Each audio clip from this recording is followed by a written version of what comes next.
Hey, holistic wellness women. I hope you are well and in good health. It's Nina Lemtier here, the nutrition lifestyle strategist. And I just wanted to hop on because it's been a hot minute. And it's just been a really, it's so much is happening. I'm currently moving, in the process of moving. So yeah, and of course, I'm expecting, so I'm like 23 weeks or so pregnant with my third child. So for those of you that don't know, I have fibroids. I have been on a journey of mind development, self-development, body, you name it. And I decided to start this group because I just thought, why not share best kept practices? Women often ask me, what I use, how I've been able to get my body to a less fibroid dominant position. And yeah, so that's where this group kind of came from. And I've been able to shrink my fibroids that they left behind from an myomectomy, and have two children, and I'm pregnant with my third. So what I wanted to share in this video is why it's important to insist, if you're not being offered regular consultations and chats with your consultant, you should push for it. Because I just want to give you this example. Now, with my second daughter, I had an epidural, which basically I was given too much, and I passed out before they performed the C-section. So I've had to basically complain, but I'm not, taking them to court or anything. But I basically, my blood pressure dropped very dangerously low and I passed out. And then they gave me something that would reverse the effects of the epidural, because basically they gave me too much and it just went too high. So I had to insist on this pregnancy to speak with a consultant about that, and speak with the anaesthetist, because I don't want that happening again. I don't want a situation where I pass out because I've been given too much epidural chemical, whatever it is that they put in the epidural, to numb my bottom half so that they can perform the operation.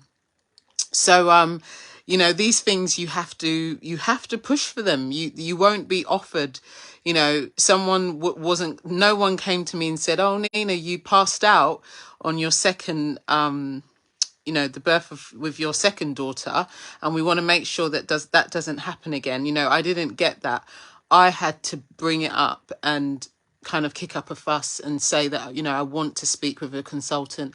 I want to speak with the anaesthetist to find out, what dosage I was given, to make sure that they don't give me that dose again.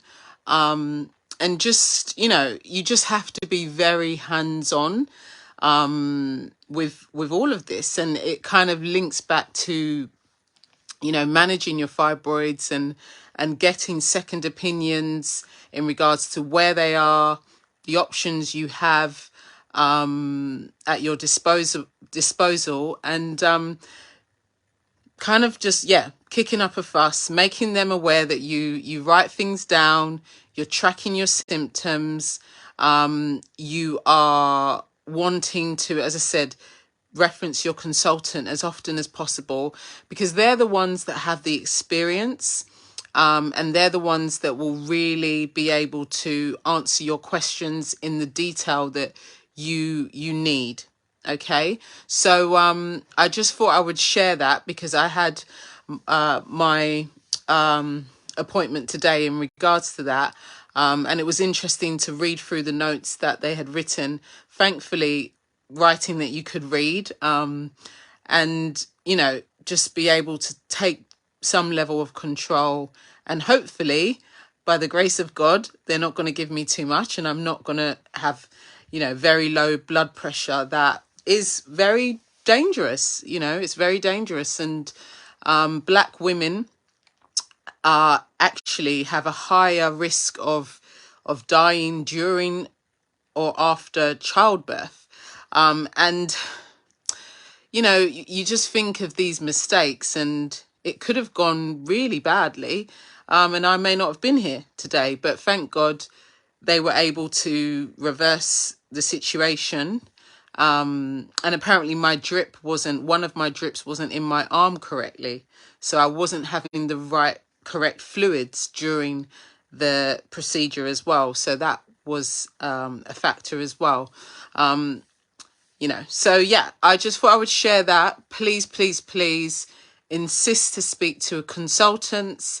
Don't be scared of kicking up a fuss. Don't be scared to ask to read hospital notes. Don't be, you know, this is your right as a patient. You have the right to ask for hospital notes. You have the right to ask to speak to consultants. You have the right to question what has happened, okay, or what may happen. So if you've got an operation booked, ask all these questions, you know, have meetings with the surgeons, with the team that are going to be performing your operation. Don't be afraid, because this is your life on the line. You know, when you go into that operating room, and you just want to make sure that you kind of cover all the areas, if you like. And then, of course, after the operation, get the necessary reports and things, so that if you need to go back under the knife for whatever reason, you've got a history, you've got something to refer to. That's very, very important. So thank you for watching. Hi, Keisha. I hope you are well and enjoying having a great start to the year. If you've got any questions, or if you know, concerns, if you just want anything, you know, feel free to drop me a DM, comment below. And yeah, I hope that was helpful, and I will be checking in soon. Take care. Bye for now. Bye.